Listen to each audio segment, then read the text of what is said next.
Bonjour, je suis Grégory Barbier et voici les grands crimes de l'Est. Aujourd'hui, je vous raconte l'histoire de la fille du maire d'Annonville dans la Meuse, sous emprise jusqu'à la mort. Georges Perrard, le maire d'Annonville-sous-les-Côtes, pressentait depuis longtemps qu'il arriverait un malheur à sa fille. « Ça finira par des coups de revolver », répétait-il. Il n'aimait pas son fiancé. Il ne s'était pas trompé. La vie de Blanche s'est arrêtée prématurément au soir du 21 février 1932, dans un champ situé en bordure de la route, vers Fresnes-en-Woëvre. Blanche, c'est une jeune femme de 21 ans, enjouée et plutôt jolie. Mais elle est instable. Pas vraiment sa faute d'ailleurs. Ses parents estimèrent sage de la soustraire à des scènes qui pouvaient laisser au fond de sa petite âme une mauvaise empreinte, écrit pudiquement l'Est républicain au lendemain de sa mort. On la mit en pension, elle revint sous le toit paternel puis repartit.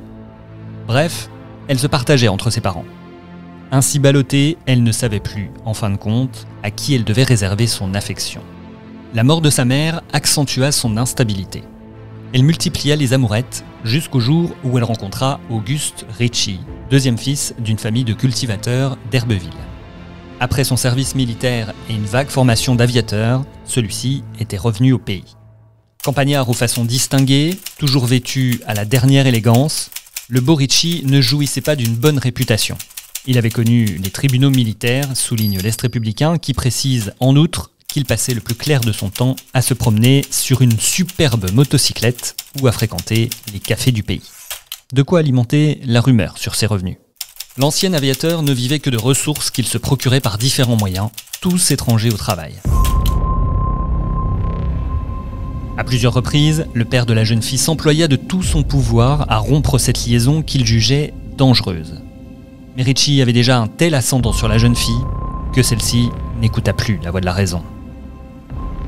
À peine majeure, Blanche quitte le domicile paternel pour rejoindre son fiancé à Reims.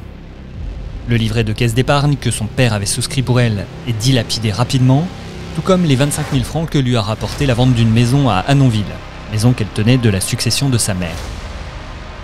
La situation est d'autant plus dramatique que Blanche perd son enfant à peine âgé de 4 mois. À bout de ressources, le couple décide de revenir dans la Meuse, elle chez son grand-père bien-aimé, lui chez ses parents. Lui n'en continue pas moins sa vie dispendieuse et elle continue à l'alimenter comme elle peut en argent. Jusqu'au jour où Ritchie la tuera. Pour une fois, l'amoureuse éperdue avait dit non à son amant.